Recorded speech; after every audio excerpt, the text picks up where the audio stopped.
As Texas deals with the aftermath of a devastating flood, at least 59 people have lost their lives, including 21 children. Frantic search efforts continue to locate the 27 girls that went missing from the Camp Mystique site. About 850 people have been rescued so far. These are the images of rescuers scouring through the flood-torn parts of central Texas, with rescuers racing against time.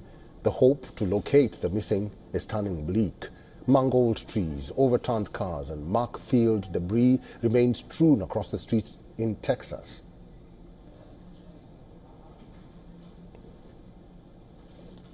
In the most affected county alone, 43 people have died in the historic flash floods, and at least 8 other people have lost their lives in the nearby counties.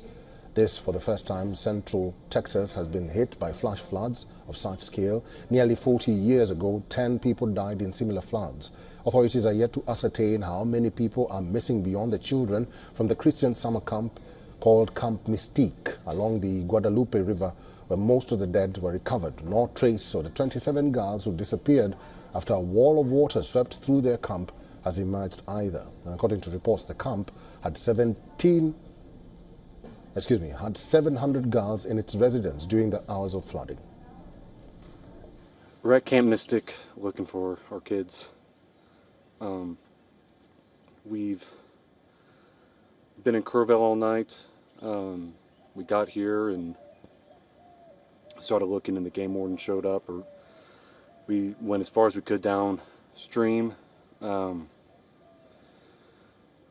but we don't have the equipment for that, so we're letting them do that, and then we're looking for places that they're gonna potentially be alive.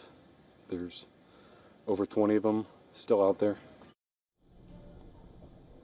While families grapple with loss and hundreds of personnel carry out rescue operations, U.S. President Donald Trump has said that he has signed a major disaster declaration for the county. A day of prayer has been declared in Texas. Pope Leo offered his condolences for the flooding victims in his native United States during the traditional weekly prayer held in the Vatican City. And House Speaker Mike Johnson offered condolences and prayers to those affected by the flood. Sostituiscano la ricerca del dialogo. Chiediamo alla Vergine Maria che ha offerto con generosità a tutti. Amid the ongoing search, authorities are facing growing scrutiny over whether adequate warnings were issued and sufficient preparations were made for camps and communities long known to be vulnerable to flooding. As grief mounts, many are calling for a critical review of disaster preparedness and early warning systems in the flood-prone region.